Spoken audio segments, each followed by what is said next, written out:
Hi church family, Merry Christmas. For those of you who don't know me, my name is Peg Miller, and I'm here today to share with you some of my thoughts regarding this Advent season.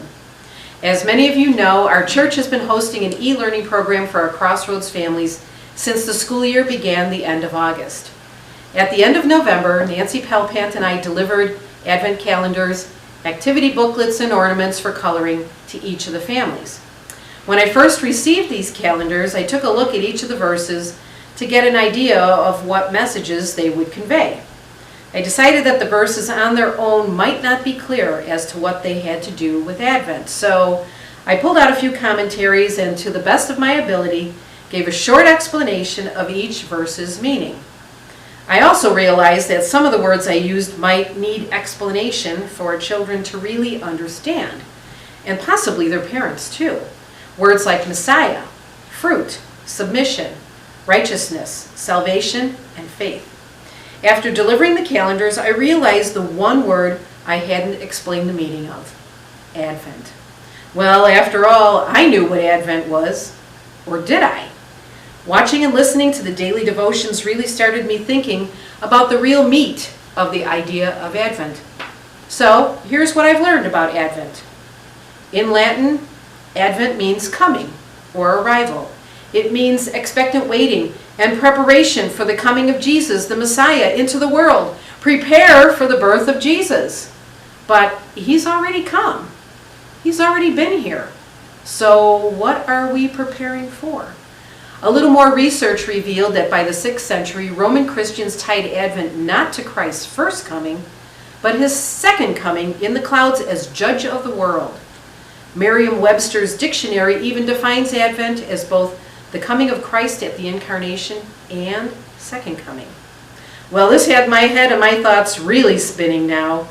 Jesus' birth or coming was prophesied hundreds of years before it actually happened. So I wondered, did people prepare for it then? And if so, how? When Jesus finally came, shepherds were some of the first to know of his arrival. They were witness to the first ever coming. They dropped what they were doing and went to see this thing that had been made known to them. I picture them trying to wiggle their way into the stable as they arrived, desperately trying to catch a glimpse of the miracle child angels just told them about. I imagine them saying, "Move over, it's my turn, let me see him now." They were able to experience his coming one time, and what an experience. But every year, we get to remember his first coming long ago and to prepare for his next coming, a chance to come closer to Jesus.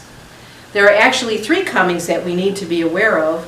The first was God's promise fulfilled in the past when Jesus came to the world as a baby to live as a man and die for us. Today, Jesus wants to come into our lives now. He wants us to move closer to him. He wants us to look back upon his first coming in celebration, while at the same time look forward in eager anticipation to his coming when he returns for his people and establishes his kingdom. It's only in the shadow of Advent that the miracle of Christmas can be fully understood and appreciated. Our lifelong prayer should be that every day be Advent. So, what are we expecting? What are we waiting for? What are we preparing for? Will you just leave Jesus in the manger? Or will you let him grow up in your life? Will you move closer to him? The song I want to share with you today is one of my most favorite Christmas songs ever. It reminds us, like the shepherds, to take the time to come. See this thing that has been made known to us. Expect to slow down and say no to the things that distract us from Jesus, and prepare to say yes to the gift God gave us long ago. Take a break from the hustle and bustle and move closer to the child, and decide for yourself what Advent means to you.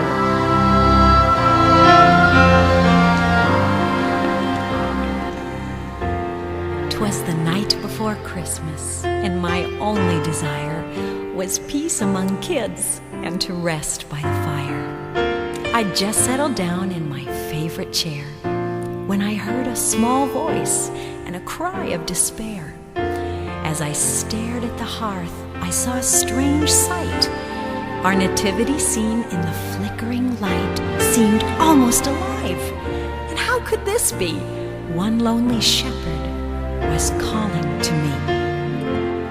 Move me closer, move me closer, move me closer to the child.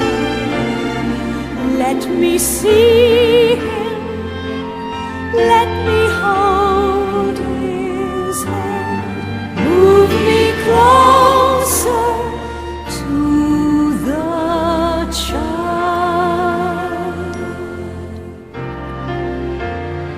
As you can well imagine, I was a bit surprised. So with a shake of the head and a rub of the eyes, I took another look. And what did I see? Without a doubt, he was looking at me. It seems in the hustle and bustle of things, in the wrapping of gifts and the building of swings, in assembling his scene, I'd been a bit hurried, and understandably so, he was a little bit worried. Move me closer, move me closer, move me closer to the child. Let me see him, let me hold his hand. Move me closer to the child. You see, candy canes and holly trim didn't mean a thing to him if they kept him from his post beside the child he loved the most.